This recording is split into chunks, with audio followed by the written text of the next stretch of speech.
किसान और जादुई आम का पेड़। एक किसान और एक कबूतर खेत में बेलचे से जमीन खोद रहे थे। धूप तेज थी लेकिन दोनों मेहनत से काम कर रहे थे।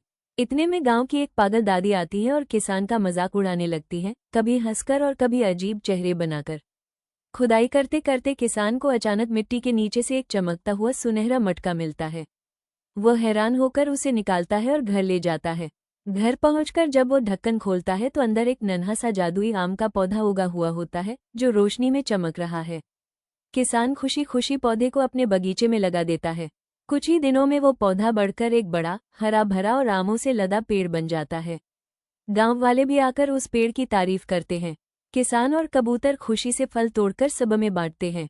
लेकिन एक दिन अचानक वही पागल दादी वापस आती है। वो गुस्से में पेड़ को आग लगा देती है। कुछ ही पलों में सारा पेड़ जलकर राख हो जाता है। जब किसान वापस आकर ये दृश्य देखता है तो उसकी आंखों से आंसू बहने लगते हैं। वो जमीन पर बैठकर जोर जोर से रोने लगता है। कबूतर भी उदास होकर उसके पास बैठ जाता है। लेकिन फिर भी किसी ने वीडियो को लाइक और सब्सक्राइब नहीं किया।